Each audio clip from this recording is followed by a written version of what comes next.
كل جزء في القربانة بيحكي لينا عن ربنا يسوع.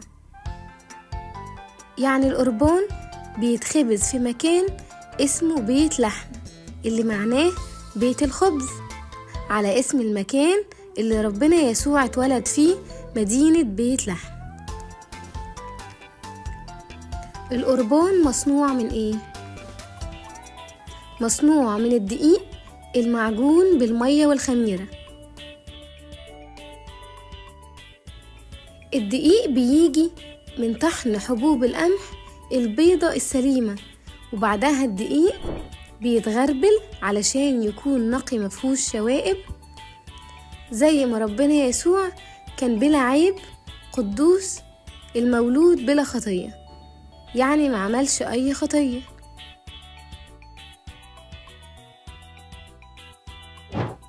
وعلشان يتجمع ويتحد الدقيق مع بعضه، بيروح القربني اللي هو بيخبز القربان يعجنه بالمية علشان يبقى عجينة واحدة. والمية رمز للروح القدس اللي بيجمع الكنيسة كلها مع بعض. بعد كده بنضيف لعجينة القربان الخميرة، والخميرة دي بترمز للخطية اللي حملها ربنا يسوع عنا في جسده لما فدانا على الصليب. تفتكروا بنضيف لعجينة القربان ملح ولا سكر؟ ما فيهاش لا ملح ولا فيها سكر. مش بنضيف على العجينة ملح لأن الملح بيتضاف على الطعام عشان يحفظه من الفساد. والقربان رمز الجسد ربنا يسوع الذي لم يرى فساد. قربانة من غير سكر ولا ملح، عشان يسوع ما عملش خطية ولا شر كمان. قربانة من غير سكر ولا ملح، عشان يسوع ما عملش خطية ولا شر كمان. شكل القربانة بيكون على شكل دايرة، ملهوش بداية ولا نهاية، زي ربنا يسوع تمام، ملهوش بداية أزلي ولا نهاية يعني أبدي. وفي عمل القربان بيصلي القربني المزامير اللي فيها نبوات كتيرة عن تجسد المسيح له المجد. بعد ما بنعجن القربانة ونشكلها على شكل دايرة، بيجي دور الختم. الختم ده بيكون ليه شكل ثابت، وكل جزء فيه بيرمز لحاجة مهمة.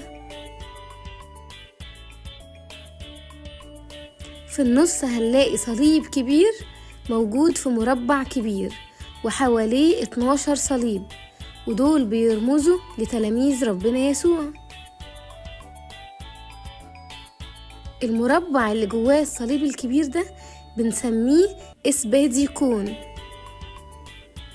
وهي كلمة يوناني معناها السيدي، وده بيرمز لربنا يسوع الموجود وسط الكنيسة.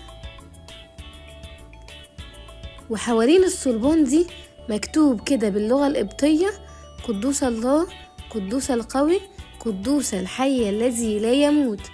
ودي التسبحة اللي قالها نيقوديموس وقت تكفين ربنا يسوع.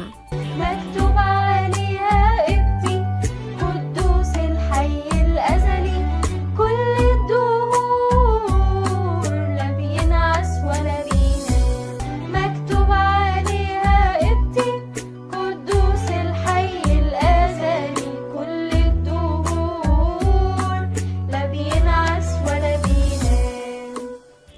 كمان بيكون في القربانة 5 خروم، ودول بيرمزوا لجراحات السيد المسيح وقت الصليب. بعد ما القربان يكون جاهز بشكله الجميل ده، أبونا بيختار منه القربانة اللي هتتقدم على المذبح، وهي قربانة الحمل. وفي وقت اختيار الحمل ده كل الشعب بيقول كيريا ليسون 41 مرة.